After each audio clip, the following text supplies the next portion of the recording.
one else will. If I come to think of it, I'm not at all sure that I wasn't his most particular friend. For we used to stop and speak whenever we met.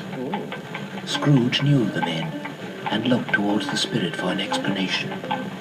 The phantom glided into a street. Its finger pointed at two persons meeting.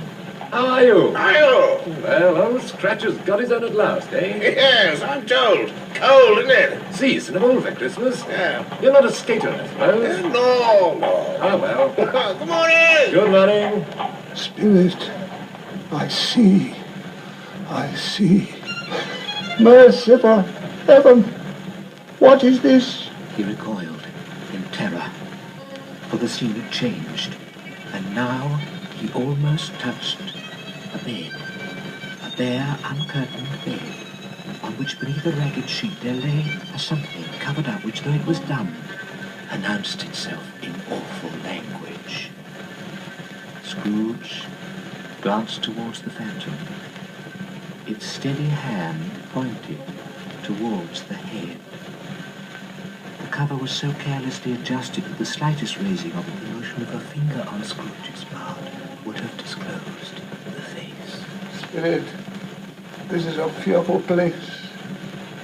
In leaving it, I shall not leave its lesson. Trust me. Let us go. Still the ghost pointed with an unmoved finger to the head. I understand you, and I would do it if I could. But I have not the power, Spirit. I have not the power. Again it seemed to look upon him.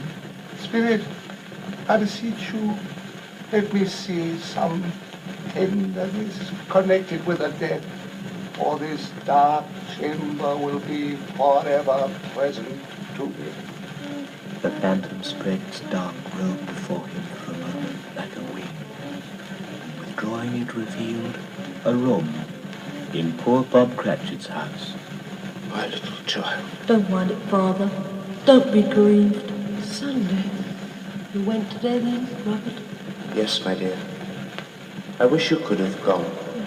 It would have done you good to see how green a place it is. But you'll see it often. I promised him that I would walk there on a Sunday. My little child. My little child. I'm sure we shall none of us forget poor Tiny Tim, shall we? Or this first parting there was among us. Never. Then I am very happy. I am very happy. Oh dear.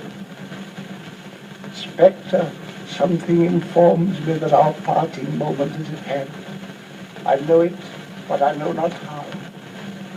Tell me what man that was whom we saw lying dead. The churchyard. Here, then, the wretched man whose name he had now to learn lay underneath the ground. It was a worthy place, walled in by houses, overrun by grass and weeds. The spirit stood among the graves and pointed down to one. Answer me one question before I draw near to that stone, Spirit. Are these the shadows of things that will be, or the shadows of things that may be only? Still the ghost pointed downward to the grave by which it stood. Oh, Spirit, no, Spirit. Man's courses will foreshadow certain ends, to which if persevere in they must lead. But if the courses be departed from, the ends will change. Say, it is thus with what you show me. The spirit was as immovable as ever.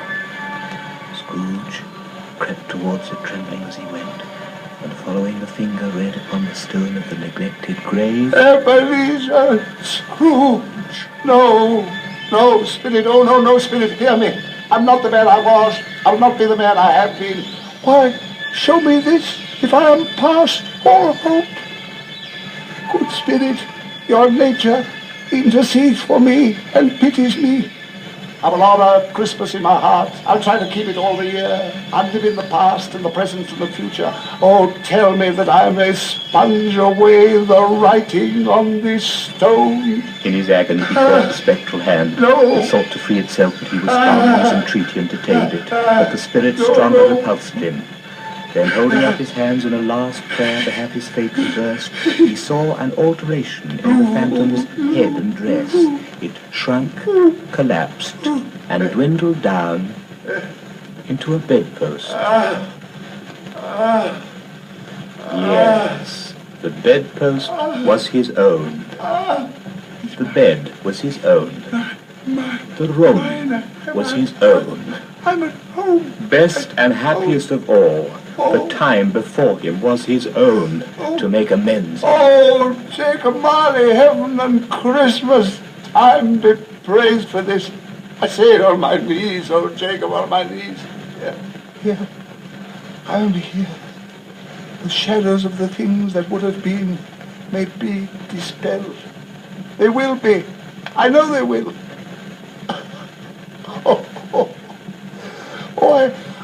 I don't know what to do. I'm as light as a feather. I'm as happy as an angel, as merry as a schoolboy, as giddy as a drunken man.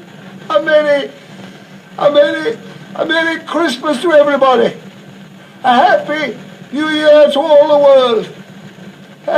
Running to the window, he opened it and put out his hand. Oh, glorious, glorious. I don't know what day of the month it is. I don't know how long I've been among the spirits. I don't know anything. I'm quite a baby. Oh, never mind, I don't care. I'd rather be a baby. Hello? Whoop, whoop. Hello there. What's today? Eh? What's today, my fine fellow? Today? Why, Christmas Day. It's Christmas Day. I haven't missed it. The spirits have done it all in one night. Oh, they can do anything they like. Of course they can. Of course they can. Hello, my fine fellow. Hello? Do you know the poulterers in the next street but one? I should hope I did. Oh, very intelligent boy, a most remarkable boy. Do you know whether they've sold the prize turkey that was hanging up there, the big one? What, the one as big as me? Oh, what a delightful boy. It's a pleasure to talk to him. Yes, my buck. It's hanging up there now. He said, well, go and buy it and tell him to bring it here, that I may give him directions where to take it. Come back with the man in less than 5 minutes and I'll give you half a crown. All right, sir. I'll send it to Bob Cratchit. He shan't know who sends it. It's twice the size of Tiny Tim. The chuckle with which he said this, and the chuckle with which he paid for the turkey, and the chuckle with which he paid for the cab, and the chuckle with which he recompensed the boy, were only to be exceeded by the chuckle with which he sat down breathless in his chair again and chuckled till he cried. He dressed himself all in his best, and at last got out into the streets. The people were by this time pouring forth, as he had seen them with the ghost of Christmas present. And walking with his hands behind him, Scrooge regarded every one of them with a delighted smile. Merry Christmas, madam, Merry Christmas. Merry Christmas. Oh, Merry Christmas, my good man. Oh, nice to see you, my dear. May I wish you a Merry Christmas to you, sir. Oh, Happy Christmas, my boy. Merry Christmas, darling. Merry Christmas. Same to you, same to all of you. Merry Christmas to you. Merry Christmas. He went to church and walked about the streets and watched the people hurrying to and fro, and patted children on the head and questioned beggars, and looked down into the kitchens of houses and up to the windows, and found that everything could yield him pleasure. In the afternoon, he turned his steps towards his nephew's house. Fred, Why, bless my soul, who's there? it's I, your Uncle Scrooge. I've come to dinner. Will you let me in, Fred? Come in, Uncle Scrooge. Oh, look who's here, everyone. Let him in. It's a mercy he didn't shake his arm off. He was at home in 5 minutes. Nothing could be heartier.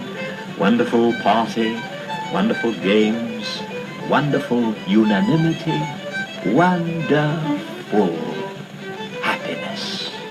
But he was early at the office next morning. Ooh, he was early there. If he could only be there first and catch Bob Cratchit coming late, that was the thing he'd set his heart on. The clock struck 9, no Bob. A quarter past, no Bob.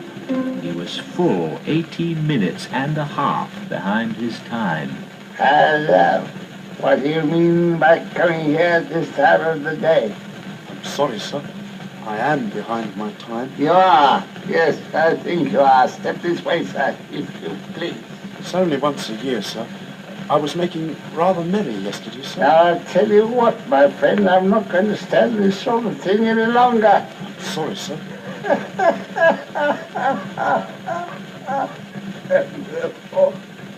I'm about to raise your salary. Sir?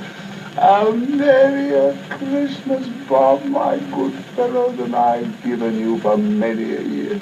I'll raise your salary, and I'll endeavour to assist your struggling family, and we'll discuss your affairs this very afternoon over a Christmas bowl of smoking fish. Bob, make up the fires, and bring another scuttleful of coal before you dot another I. Scrooge was better than his word. He did it all, and infinitely more. And to Tiny Tim, who did not die, he was a second father.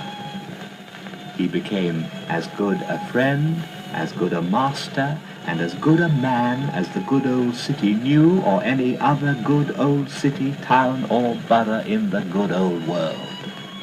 He had no further intercourse with spirits, but he knew how to keep Christmas well if any man alive possessed the knowledge. And may that be truly said of us, and all of us. And so, as Tiny Tim observed, God bless us, every one.